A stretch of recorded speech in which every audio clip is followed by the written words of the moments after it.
Daniel, sabendo pelas profecias e a profecia de Jeremias que o exílio babilônico demoraria 70 anos, faz um jejum de 21 dias para saber como é que ia ser a saída do povo de lá. Enquanto ele está orando, demora 21 dias e de repente aparece o anjo Gabriel. E o anjo Gabriel, ao invés de responder para ele só sobre a saída e a volta para Jerusalém, para a terra de Israel, ele conta toda a história da humanidade até o final dos tempos. E aí ele diz: o povo do príncipe que há de vir fará uma firme aliança por uma semana. É a última semana de anos. Então daí vem o entendimento da grande tribulação. A grande tribulação é a 70ª semana de Daniel que o anjo Gabriel contou para ele. Quando começa a 70ª? Então, no dia da assinatura do acordo de paz. Jesus falou que haveriam sinais na natureza, terremotos, maremotos, vulcões. Agora, é interessante porque a Bíblia diz, né, que os homens ficariam perplexos com o bramido do mar e com as ondas. Como é que fala dos homens, sabe? Falando das nações. No grego é etnos, de etnia. Não está falando de judeus. Tá falando o mundo. O mundo, das nações. Como é que você, num tempo em que não tinha televisão, que não tinha nada, você fica admirado com uma tsunami que acontece a 50 quilômetros de você? Aquela época não saberia, simplesmente. Não, teria que ser num tempo em que tudo pudesse ser visto. Inclusive tem um texto em Apocalipse, quando morrem duas testemunhas, a Bíblia diz que o mundo vai ficar feliz, trocar presentes por causa dos dois corpos que foram colocados em praça pública. O quê? Então isso não faz sentido que fosse naquele tempo. Teria que ser num tempo em que o mundo pudesse ver, não é? Então eu creio que isso vai acontecer, inclusive lá no Muro das Lamentações, né? Mas o mundo inteiro vai ver pela internet. Mas isso te dá medo, te dá esperança, porque o que a gente, pelo menos as minhas interpretações das revelações, são coisas trágicas, são coisas pesadas, né? É porque eu creio, em primeiro lugar, você acha que vai ser arrebatada a igreja antes? A igreja vai ser arrebatada antes. Então, vamos colocar esse contexto. Eu não sei como você gostaria de... Posso chamar de você? Claro. Eu não sei como você gostaria de colocar isso, se dá um contexto do que é o livro do Apocalipse e depois a gente entrar um pouco mais profundo. Olha, muita gente confunde.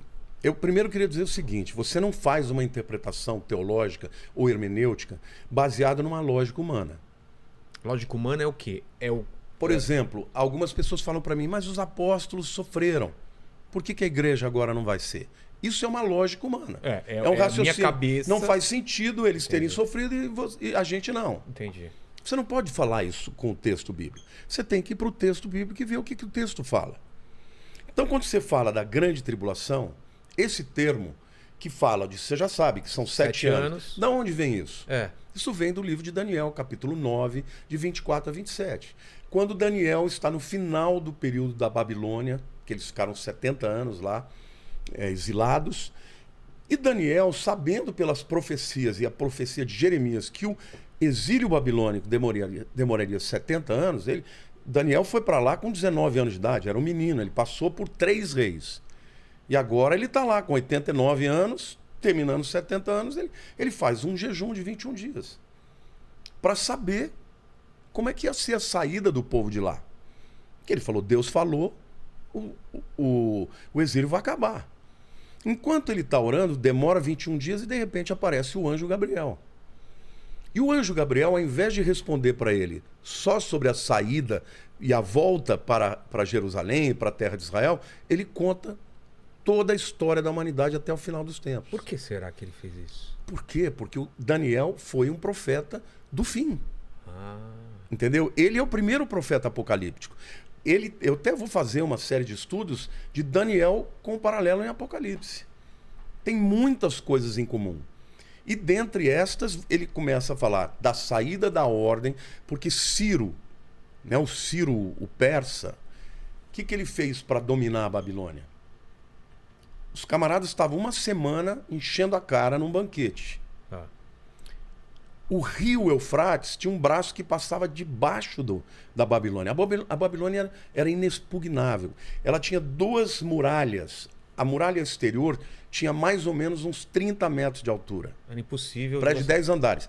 E tinha a largura de mais ou menos 8 a 10 metros de largura. Nossa! Eles faziam corrida de biga lá em cima. Depois disso tinha um fosso, vinha uma segunda muralha também poderosa. Ou seja, Era inexpugnável. intransponível. Transponível. O que eles fizeram? Eles desviaram o curso do rio. Aí ficou o vão. Aí eles entraram Pelo onde era o rio. e os camaradas estavam todos enchendo a cara, eles dominaram num dia. Quando eles chegaram, a Bíblia conta que Belsazar, né, que era o rei na época, estava lá usando os cálices do templo e enchendo a cara e coisa e tal. E ele viu na parede escrita Mene, Mene, Tekel, Parsim. E ele ficou maluco, chamou os sábios, falou: o que está escrito aí? Ninguém sabia, ele chama Daniel. E Daniel traduz aquilo. Pesado foste na balança e foste achado em falta. Hoje o teu reino será tirado das suas mãos. Pesado foste Na balança e foste achado em falta. Hoje o teu reino será arrancado das suas mãos. Quando Daniel está falando isso, entram os exércitos de Ciro. E mata todo mundo, e acaba a Babilônia ali. Só que Deus é tão tremendo que 150 anos antes, através do profeta Isaías, ele tinha chamado Ciro pelo nome. Chama de Ciro, o meu pastor. Nossa. Vai libertar o povo e abençoar o povo de Israel. Quando Daniel vem e fala aquilo para Ciro, ele fala: mas onde está isso? Aí Daniel mostra as escrituras. Aí o Ciro chega para Daniel e fala: o que você precisa para que o povo volte? Ele escreveu um decreto, ele devolveu utensílios, ele deu cartas nas províncias para que o povo voltasse. E o anjo Gabriel fala da saída da ordem. Quer dizer, veja, o anjo já está avisando que ia ter a saída e que ia ter um decreto para sair. E ele começa a contar as 70 semanas. Tá. Só que a palavra semana ali, Shabua, ela tem a mesma raiz de Sheva, que é 7. Então, na verdade, não é 70 semanas de dias, 70 semanas de anos. Então, da saída até o final da 69ª, dá exatamente a data que Jesus morre. Porque ele diz que lá que vai ser cortado, ungido, e não será mais. E aí depois ele diz: e haverá mortes e destruições até o fim. É um hiato. Então, as 69 semanas de anos começaram com a ordem do Ciro do povo voltar para Jerusalém até a morte de Jesus. 70 anos. 69 anos. semanas de anos. 69 vezes 7, dá 483 anos. Ah, tá. Você faz as contas, você sabe o dia. Eu tenho no meu canal do YouTube Nossa. um estudo que você mostra o dia em que Jesus vai morrer, né? Então, Vilela, aí vem o hiato, que é o período da igreja. Mas vamos pensar assim, então. Deixa eu... Os anjos, eles têm ciência dos tempos futuros. Não, no caso, aquele anjo Gabriel é o anjo mensageiro. Isso. Foi ele que entregou a mensagem para Maria, que ela seria mãe de Jesus. Ele é um mensageiro por excelência. Mas o anjo, ele não sabe. Ele não sabe, ele sabe do que Deus mostra para ele. Entendi. Então ele veio com aquele conhecimento. Tá. E aí, o que ele diz?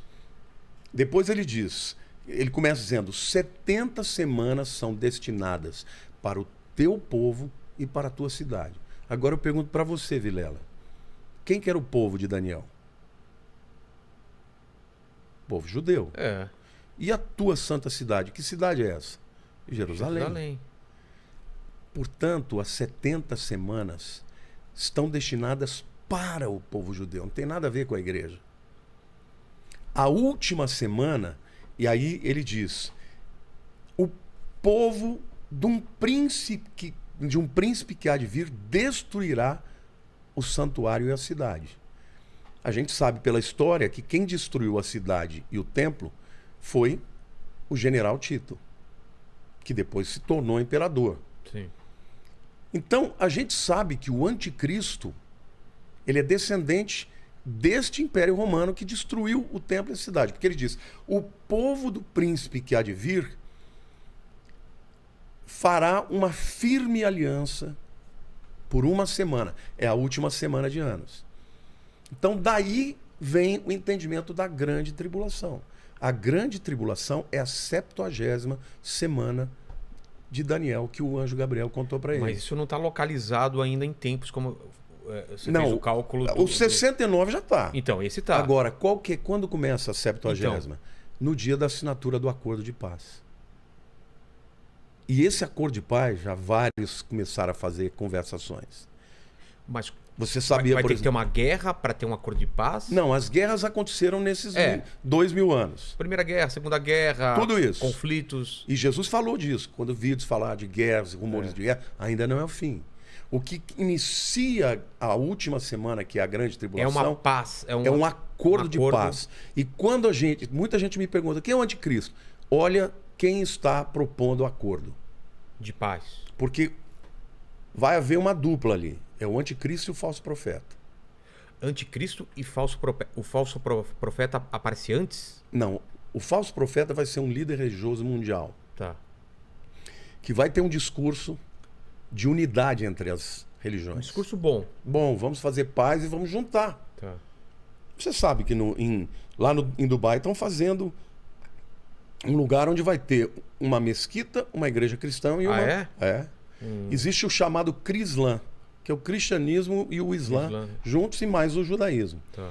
Esse acordo de paz é que vai ser proposto pelo anticristo.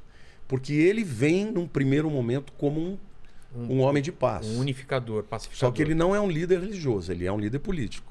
Ah, é? É. Na minha opinião, ele é um cara que vai ser, Não pode ser levantado um cara, pela ONU. Pensando nos dias de hoje, um cara de uma grande mega corporação. Pode ser. Pode ser um poder econômico muito grande. Total. Tem alguns aí que tem pensando muita alguns, possibilidade de ser. Mas ele certamente não será um religioso. O religioso vai ser O falso profeta. o falso profeta, porque ele é um profeta. Ele é alguém que vem, inclusive ele é visto como com 2 chifres, né, como um cordeiro. Então ele vai ter aparência de cordeiro, de bom, mas na verdade ele vai ser aquele que vai apontar para o anticristo e dizer, ele é o Messias. E ele sabe do que ele está fazendo? Sabe? Total. Agora, essa semana última, a grande tribulação, ela começa com paz. Tá. Na hora que eles fazem... Mas não tem também, desculpa interromper, não tem também o Templo de Salomão? Sim, então eu vou chegar lá. É depois?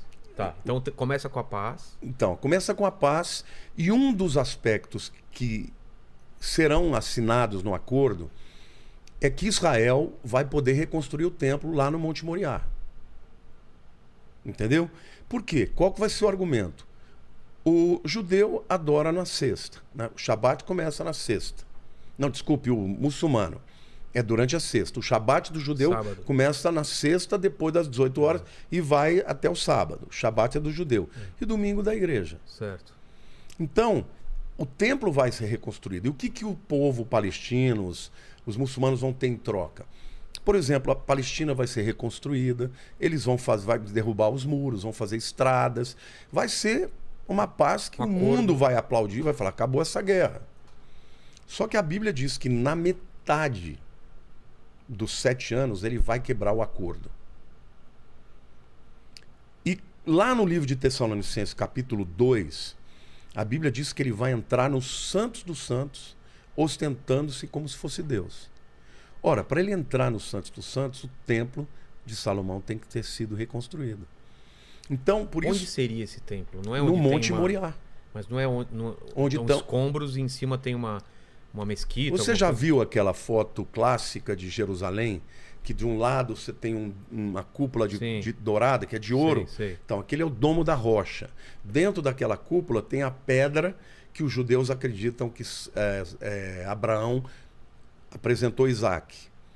E os muçulmanos acreditam que Ibrahim apresentou Ismael.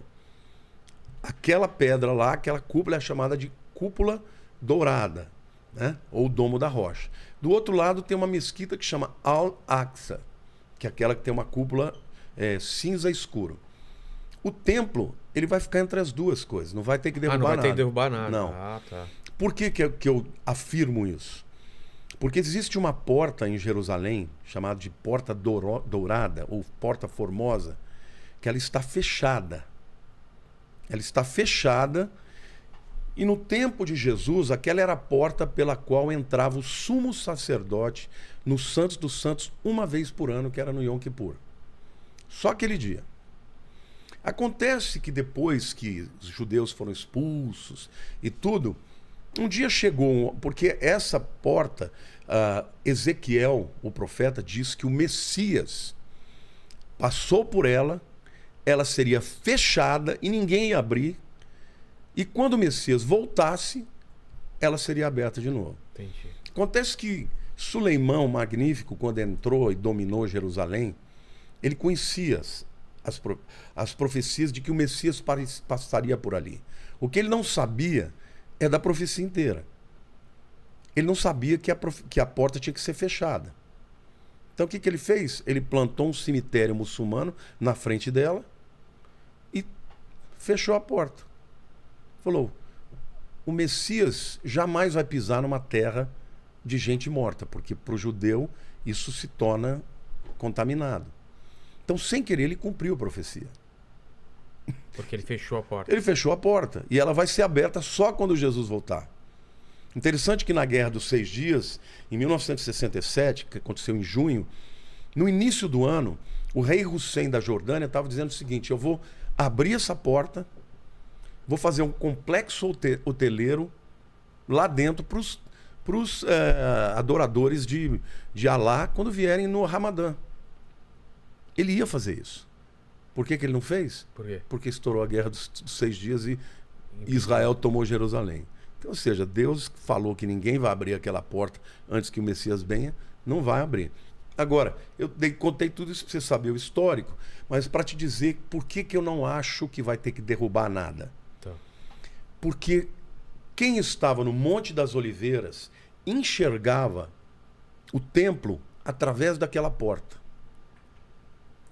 Então aquela porta ela tem que estar diretamente alinhada ao templo. E ela não está nem no Domo da Rocha, nem no, e nem no meio. no Al-Aqsa. Exatamente. Então, o acordo de paz não vai ter que derrubar nada. Eles só vão permitir que os judeus construam o templo lá. E hoje existe um instituto em Jerusalém que chama Instituto do Templo, que tem todos os utensílios, tudo, a menorá de ouro. As medidas de como perfeito, como era antes. Só falta a arca.